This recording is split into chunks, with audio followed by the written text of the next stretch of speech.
We got fantastic fantasy landing spots for the top 3 rookie wide receivers, with Carnell Tate headed to Tennessee, Jordyn Tyson to the Saints, and Makai Lemon to the Eagles. Let's figure out where we are drafting the top rookies on today's episode of Locked On Fantasy Football.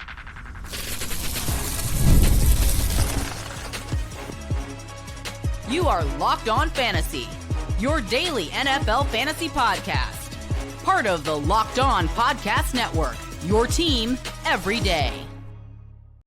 Hey, welcome into Locked On Fantasy Football. I am Michelle Magdziuk, and I'm joined by my co-host, Vinnie Iyer. Today's episode is brought to you by FanDuel. Right now, new customers can bet just $5 and get $250 in bonus bets if your first bet wins. Head to FanDuel.com to get started.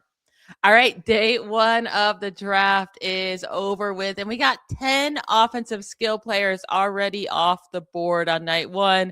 2 quarterbacks, 5 wide receivers, 2 tight ends, and 2 running backs. So lots of fun stuff here to discuss. Sorry, just 1 tight end. I messed that up. 1 tight end, 2 running backs. But we're going to go through all of those guys who already found their new home and tell you if we're going to draft them, watch them, or forget them for fantasy this season. We'll go in order with where they're drafted. So number 1 overall, we knew it all along, Fernando Mendoza to the Raiders. We've talked a lot about him landing here already, and with Kirk Cousins in the building, it looks like Mendoza might not see the field for a bit. So I feel like this is a pretty easy, forget about him for 2026 fantasy. But I mean, I'd definitely be looking out though to see if we're going to be excited about picking him up on waivers mid-season. Yeah, I think he falls into the watch him category. It depends on what the Raiders do. Of course, the rest of the draft, do they get some more enticing weapons? And look, I'm not totally sold that Kirk Cousins is going to be the starter. That's kind of the company line that is put out there, right? Early, they have to see the prospect in action. And then when they see him in action and he plays, I mean, Kirk Cousins had diminishing returns with his arm. Mendoza can show that they can stretch the field better with him and feel comfortable. And they also have to be comfortable about the supporting cast, and that includes the offensive line. Is Colton Miller going to be healthy? If he is, he's a good left tackle, pass protector. You have Tyler Linderbaum. So there's some elements there that it's not like this team is just throwing him into the fire, to the wolves, however you want to look at it, right?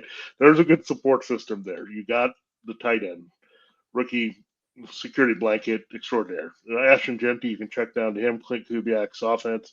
All these things, they check all the boxes. So it's really, they feel comfortable that he's not going to get destroyed back there as a pocket passer, and he gives them a little bit more winning passing upside than Kirk Cousins. I think he'll start. But we don't know when that'll happen. It could happen in week 1. It could happen in week 8. It could happen in week 13, or it happens in 2027. So we're going to watch now. I think with Mendoza, to me, I think would be the play here, but Dynasty is a lot more appealing.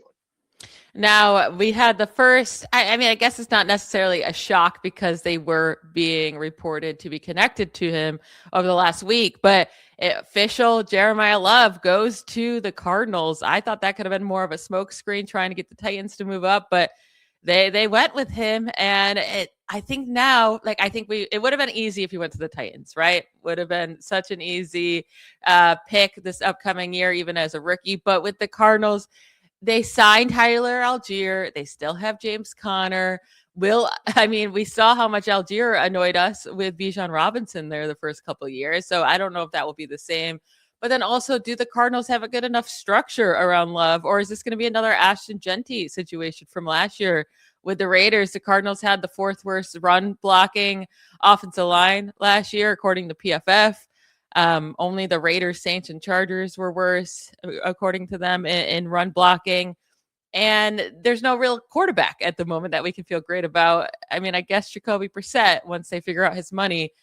What are your thoughts on Jeremiyah Love landing here, and does he fall down your boards with this landing spot? Yeah, I think it's definitely a draft him. We knew that was going to be a case wherever he went. But we're going to slide him down a little bit. I think we have to. I think if he had landed on the Titans, they blowed up, released Tony Pollard, he would be the guy. Giants, Cam Scadaboo, probably worried about the injury, he would have been the guy. Right, in those situations, for sure. Commanders, so on and so forth. But in this situation, you have to proceed a little bit with caution. Michelle brings up Tyler Algier. Now, I feel bad for Algier, by the way. He has to go from Bijan Robinson, a high first-round draft pick, to now behind Jeremiyah Love. This reminds me a little bit of the Saquon Barkley situation we had a few years ago with the Giants taking it back so high. So really, it's going to be, can you just pepper this dude with enough volume, right? He has to get all the receptions on the checkdowns from Brissett. He's got to be involved there right behind basically Michael Wilson, Trey McBride, and Marvin Harrison. Now, this was a very compressed passing game last year. It had the most pass attempts in the league, Jacoby Brissett. So I think they might be in trouble. Their pass protection's all not that good. And you have Paris Johnson Jr., Froholt, the center. They're not bad, but they still need to go get more offensive line help here to feel really good about that run blocking overall. So it's tough, right? I think he's going to have to get it done with inefficient volume. I'm going to call it that. Yeah, maybe it's a new term I'm going to coin here in fantasy. Just get a lot of touches, right? Touch, touch, touch to make sure you produce. Look, I don't care if it might be 4.0 yards per carry, if it's not the most exciting here. But we saw that with Christian McCaffrey. You can get under 4, but if you get enough touches. Now, am I going to say he has 100 receptions? Absolutely not. He's not going to make up for it that way. But would he get 50 to 60 receptions? Sure. Could he get double-digit touchdowns? Yeah, I think that's in the mix because he's going to touch the ball in the red zone. But Algier is also a good scorer. So this takes him out of like, okay, we're going 8, 10, 12, somewhere with him. But I think you have to look at more 16, 18. Oh, whoa. Given this, yeah, I think you just have to consider it. I mean, they spent some good money in Tyler Algier. Bad teams with running backs, again, there needs to be a lot of improvement with the elements if I'm going to push him back to like 12 to 14 range. But ultimately, I think that's where he'll get drafted. But again, this is not the best spot for him that could have been. Like, he could have been out the door smashing Commanders. He might have been a top 5 pick, right, at that running back spot. But this is a little dicey for me. I mean, the Titans, I think, would have been high. So I love the player. I don't love the team fit on the situation right now. Yeah, I don't hate it as much as you. And like I even think I when don't you're hate getting it. when you're getting to like running back 7 and 8 and you're comparing, do I like Jeremiyah Love or Ashton Genty sitting at Yeah, running back that's a good 7 right now, comparison. Yeah, Saquon Barkley. Like I wouldn't think it's crazy to go Love over Ashton Genty. Like you have to that's expect fair. Genty to make a huge leap next year, right?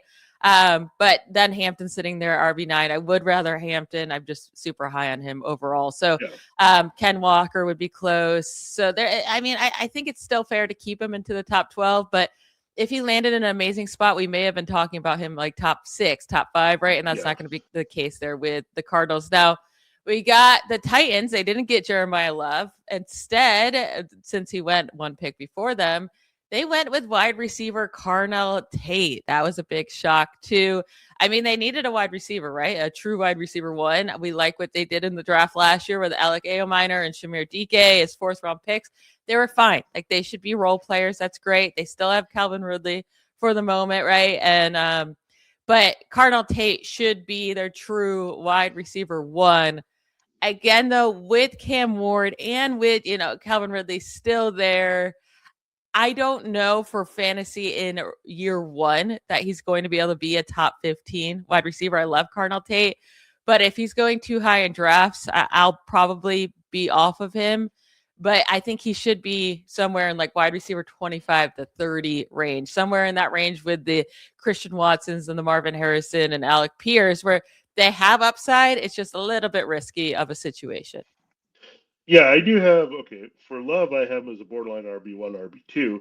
I think I have Carnell Tate as a borderline wide receiver 2. Because look at this situation. I mean, look, you have Calvin Ridley, but he's barely hanging on here with any production. He's had some injury issues. He just can't stay on the field. I like Iyer. Look, he's probably thrust into doing more than he needed to do because they didn't have a lot. But he's better as a complementary receiver as you go forward. I think he's going to just eat up the targets on this team. I mean, you don't have a lot right now. Chiga Conquo's gone at tight end, so Gunnar Helm is going to have to take a leap there. We'll see what they do with the backfield, but Tony Pollard and Tyjae Spears haven't exactly been lighting it up in the passing game the way we thought they could be used, right? And you have a new offensive Brian Dable. What did we have at Dable? He was there in that transition with Stephon Diggs being a big-time go-to guy with the Bills for Josh Allen. You had Malik Neighbors there, and he was the go-to guy quite a bit. So I think Cam Ward is going to look around and say, I didn't have anybody that I could trust last year. He's going to pepper Tate with targets. He's a big dude. Well, that he's going to get open. I mean, and Ward is a guy that's going to look to a guy that's bigger.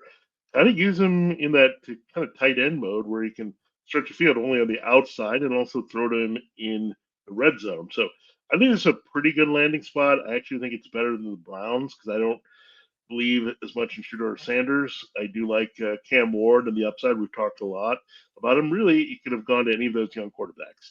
If you look at Jackson Dart, Tyler Shuck, any of those young quarterbacks would have preferred over Shedeur Sanders. Cam Ward is pretty solid. So let's watch it. I think you're right to say he's, let's just say, top 25. Let's not get crazy. But I think he could creep more in the 20 to 25 range versus the 25 to 30 range.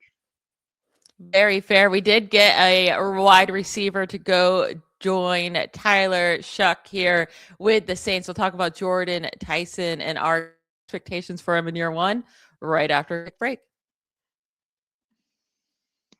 This episode, Locked On Fantasy Football, is brought to you by Rugiet.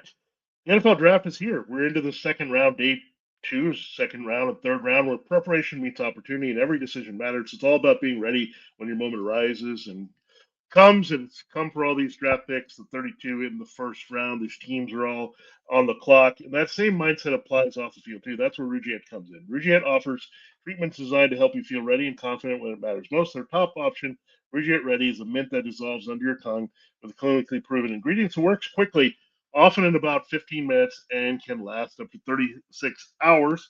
And they also offer a Go Long, designed to help with both performance and control. It's all about showing up at your best wherever your moment is. Head to Rugiet.com/LockedOnFL and get 15% off your ED treatment. That's Rugiet.com, RUGIT.com/LockedOnFL for 15% off. Rugiet, performance medicine for men. This episode of Locked On Fantasy Football is also brought to you by FanDuel. It is a good time here to get in on the action. The NBA playoffs are here. Don't forget about the NHL as well, where every possession, every puck handle matters, every matchup is magnified, every game can swing a series. And right now, FanDuel is giving new customers a great way to get in on the action. The NBA, it's heating up here. These series are going to be rather competitive for the first round. So we've seen that already with the Celtics getting a little bit of a push here from the 76ers. Of course, the Magic winning the first game of the Pistons. You can bet this $5 and get $250 in bonus bets if your first bet wins. The app makes it easy to follow the action, player stats, trends, and matchups all in one place. And during the playoffs, that extra insight really matters. When you're looking at stats, role players, and key moments, it just makes the entire playoff experience more engaging from start to finish in the NBA. Again, check it out. The latest odds are there for the games. We have a lot of things shifting there that you want to check out only at FanDuel.com. Head to FanDuel.com to get started. FanDuel, play your game. All right, before we get into the next few picks, offensive skill picks, and break them down, including the Saints getting a wide receiver, don't forget to check out the Everyday Club for ad-free episodes and access to group chat with me and Michelle and other listeners of the show there on Discord. Tap the link in the show notes or go to lockedonfantasyfootball.supercast.com. All right, let's get into this next pick here. So we had Mendoza, Love, and Tate. Jordyn Tyson ends up where we want him with the New Orleans Saints. Tyler Shuck also gets a weapon. Ward gets a weapon. Shuck gets a weapon. So now, Michelle, Jordyn Tyson. This is very intriguing to me because you just had Chris Olave at the end of last season. No surprise they went after wide receiver early. Rashid Shaheed was moved. You also dumped Brandon Cooks late in the season. So I don't think it's a surprising pick. Now, what do you think his value is going to be? It's going to be hard to figure out, right? Because Chris Olave was such a high volume guy last year. I do think this should bring down Chris Olave a bit because he was so dependent on that volume. I think most would agree that Jordyn Tyson may have been the first wide receiver off the board in this draft if it wasn't for his injury history. So if he's able to stay healthy and on the field, he could be the better wide receiver out of this duo. Now, Chris Olave is very good, but if Jordyn Tyson can hit his ceiling, he could take over that wide receiver one role. I think this does hurt Juwan Johnson as well, who got 102 targets last year. Like, I don't think that's going to happen again. It should be Tyson Olave as the featured guys in this offense. Huge for Shook to have these two players to go with. It is going to be hard to decide where to take a guy as a rookie in Tyson, but when you're looking at Luther Burden at wide receiver 21 or Mike Evans at wide receiver 23, Jalen Waddle at 24, I think he should be somewhere in that range because I think he has a higher ceiling than those guys, and just as risky of a floor. Yeah, this might be Kellen Moore trying to recreate what he had in Philadelphia, which is, we'll get into that with the A.J. Brown situation changing. But now he has two very competent wide receivers. Chris Olave was the first round pick as well a few years back. So you have Olave and Tyson. You really have a legit passing game. First of all, this is really good for Tyler Shough. Those weapons are starting to add up now. With Travis Etienne in the backfield and Alvin Kamara right now going in as a backup, that's pretty good, right? And you have Juwan Johnson still, as you mentioned. So trio of guys that are going to be impactful here: Olave, Tyson, and Johnson. I mean, this is a pretty good group here, and Kellen Moore at the controls of all this with Tyler Shough. So that's great for Tyler Shough. Now let's get to Jordyn Tyson. I don't know exactly where it's going to finish here. I mean, I want to have more good feelings about him to say I want to lock him in as a wide receiver too, but on the safe side, I think I would go into the wide receiver 3 range. I don't want to say 30 to 36, but 25 to 30 could be it. So I would feel a little bit more confident taking Tate in the 20 to 25 range at the position, where I think with Tyson, you have to factor in that he's not the number one necessarily. He could be a co-number one, which could develop here, but they're two guys that were heavy target guys, and they're going to have the leg up because they've had the experience with Shough. So let's be careful, but I think Tyson will retain some starting value. I say draft him. So I think just like Love and Tate, you're going to draft this guy. And again, pretty significant here where you're going to take him and really think about starting consideration right away in week 1, hoping the matchup is right. Now, number 13, the Rams took a shocker there with going with quarterback Ty Simpson to be their next quarterback after Matthew Stafford, whenever he is to retire or leave the team. But obviously for him in 2026 fantasy, it's going to be, forget about him. And if you're in Dynasty in a Superflex league and you want to stash Ty Simpson, he landed in a good spot, right? Like if he's going to make it in the NFL, getting to sit a year behind Stafford, learn with McVay and be in McVay's offense, and then with Puka Nacua and all that, like he landed in a good spot. So for Dynasty, you want to take him, great. For a redraft, he will be a forget him for sure for now. Yeah. Now, number 16, the Jets went with a shocker too. Tight end, Kenyon Sadiq. You would think we'd be excited about this landing spot because he could be the second target on the team pretty easily behind Garrett Wilson. It's interesting because last year their rookie tight end actually led the team in receptions there with Mason Taylor, their second round pick. So to go back and take a tight end round 1, what are your thoughts on Sadiq being with the Jets offense? Do you like it? Do you hate it? The draft was rolling until we got to these picks. I'm going to say this. I mean, let me get to Ty Simpson just really quick. I'm going to forget him, and I might forget him for his entire career. I don't know why Matthew Stafford would think about hanging up right now, except that he's tired of the whole offseason grind. But I saw Sean McVay's face, and he was not excited at all. I mean, Les Snead was doing all the talking with Ty Simpson, so I don't know if he's going to be able to get on the field in his system. I think this is like, okay, we swapped Jared Goff out for Matthew Stafford, and now we're going after another Goff type. He already had that guy. I don't think he wants that guy. So I don't know if Ty Simpson's going to see the field. This could be a disastrous pick for a team that is pretty high in the Super Bowl rankings. Now, I don't really like the Kenyon Sadiq landing spot either. I thought it was better until later in the first round. And I thought they should have just taken this player there, but they ended up with that player, but it cost them trading back in. It's Omar Cooper Jr. is hanging around later. So this is not good because you're right. You brought up Mason Taylor. Like, he's not a nobody, right?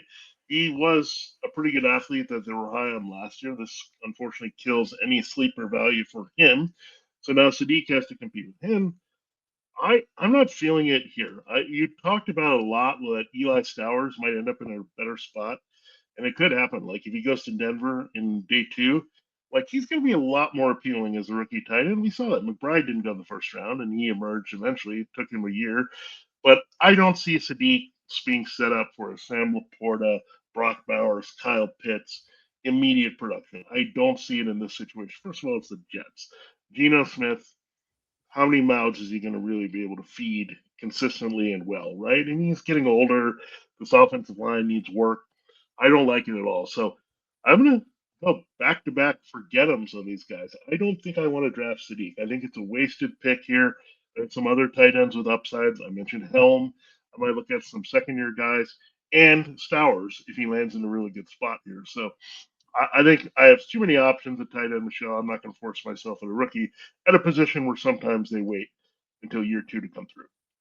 Yeah, and then I didn't even like put together the Omar Cooper also to the Jets thing. Yeah, because now they're gonna have to Sadiq and Cooper are gonna have to fight it out to see who is the second target on this team. We don't even know. So yeah, I don't love it. And they can't just throw Mason Taylor out the door either. I think he's a good young tight end. So he's gonna have his playing time as well. It's all just kind of a mess. I don't love that landing spot. The next guy, though, Makai Lemon, could not have landed in a better spot. And thank you for the Eagles for jumping past the Steelers to get him. We'll discuss Makai Lemon and should he be the top rookie wide receiver off the board this upcoming year right after a quick break. The NFL draft is this week, and every pick is a tradable moment on Kashi. We're going into the second day. So right at that top pick at number 33, they have options there of who will go with either Emmanuel McNeil Warren, the safety out of Toledo at number 33, maybe wide receiver Denzel Boston. They're sitting there at plus 330 and plus 295, meaning you'll make about triple your money on trading with them on Kashi. You're trading against peers in a live market, meaning there's no house. And as the probability changes, you can buy in and out of your position, trade the draft pick, the game, and more all on Kashi. For a limited time, download the Kashi app and use code LOCKEDON to get $10 when you trade 10. That's KALSHI, Kashi, trade on anything.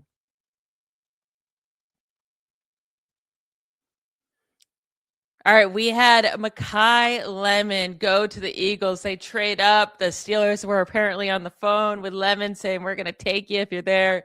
And the Eagles go and snag him, which as a Steelers fan, that hurts my heart. As a fantasy football fan, that makes me very excited, right? We would rather have Lemon on the Eagles, especially considering we expect A.J. Brown to be off this team. Lemon falls into an amazing landing spot.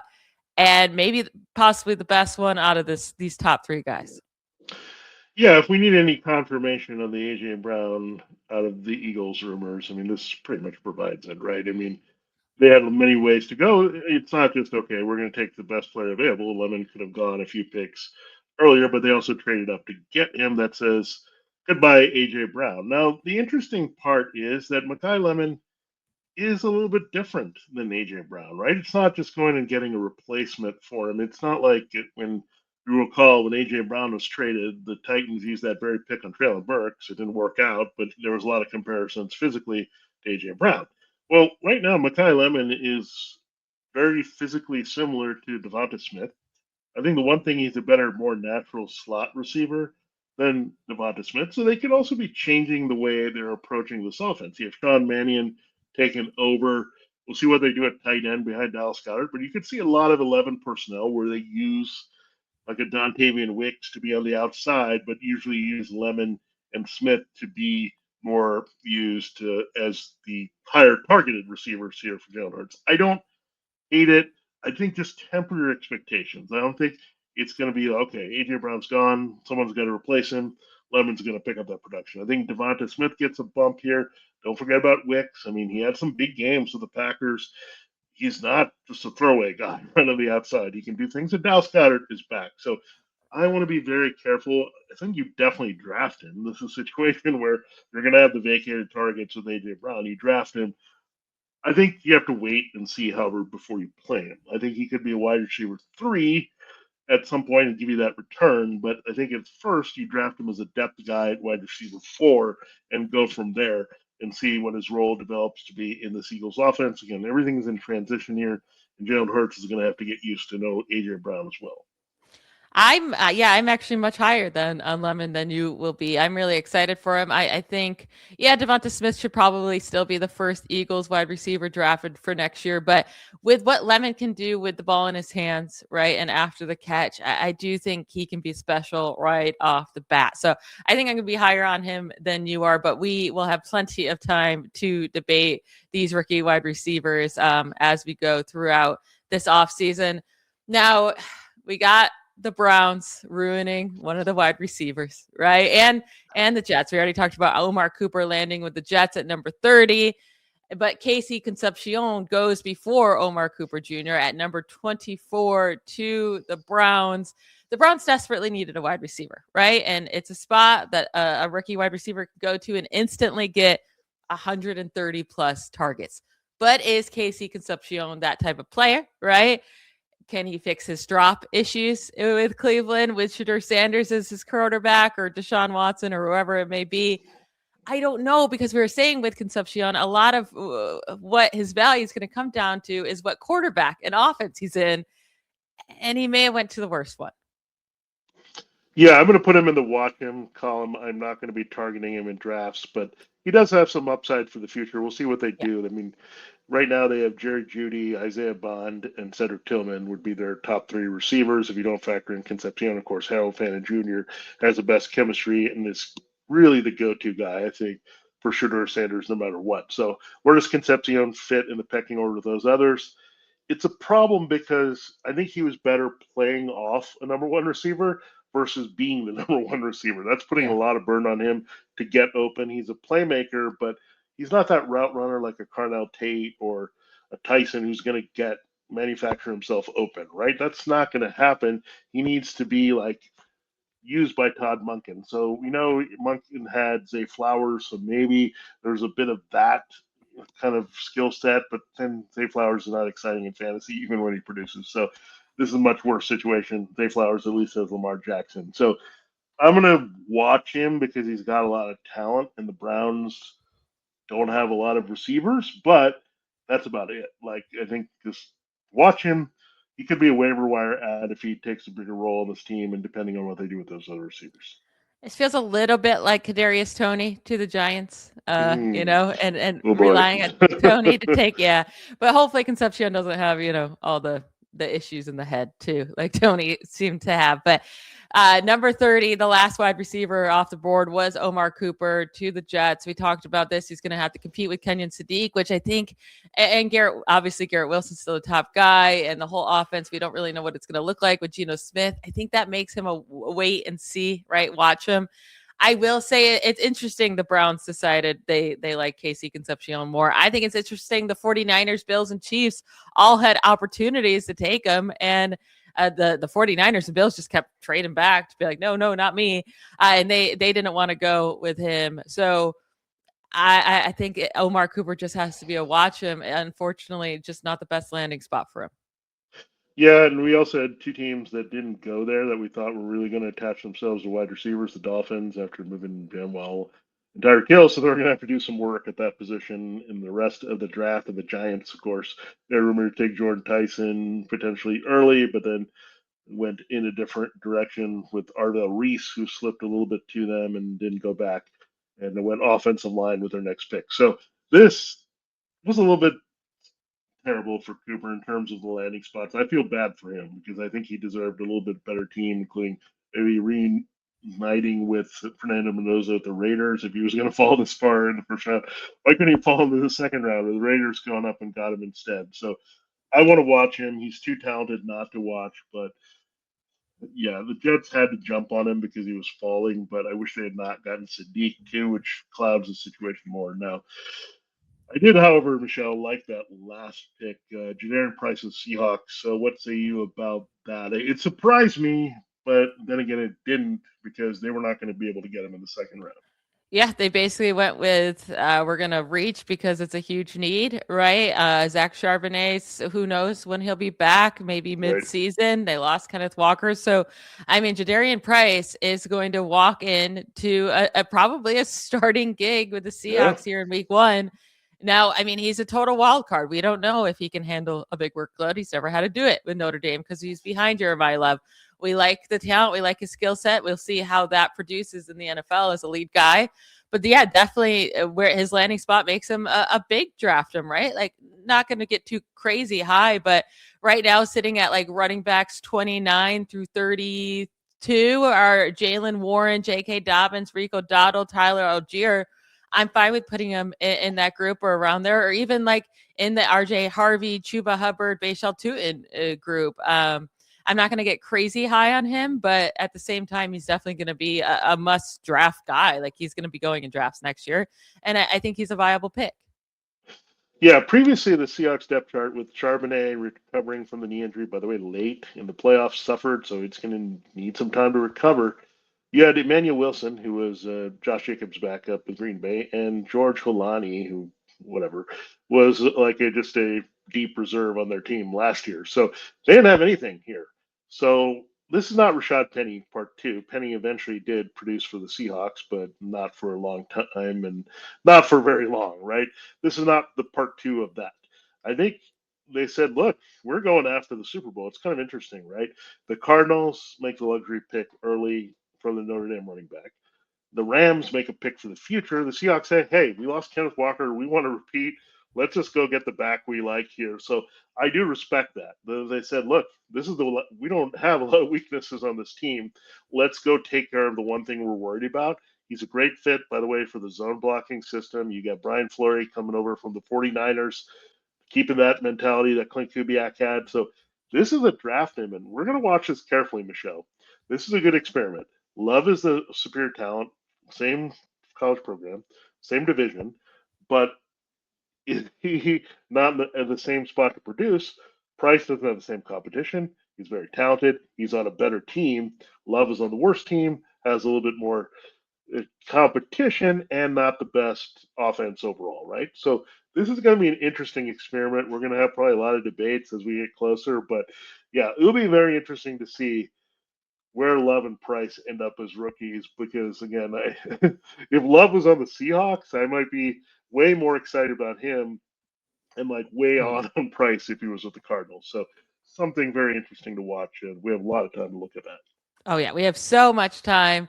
We will get through talking about these guys way more as the summer progresses here. But we still have day 2 and day 3 of the draft. Still some other guys we're waiting to see landing spots. We'll talk about those on Monday's show. Thank you all for tuning into Locked On Fantasy Football. Make sure you subscribe and follow us so you get all the latest episodes. And if you never miss an episode, the Everydayer Club is built for you. Get Locked On Fantasy Football ad-free every day, Monday through Friday, plus members-only Discord access and more, all for just $5 a month. Head to lockedonfantasyfootball.supercast.com or check the link in the show notes to join the club.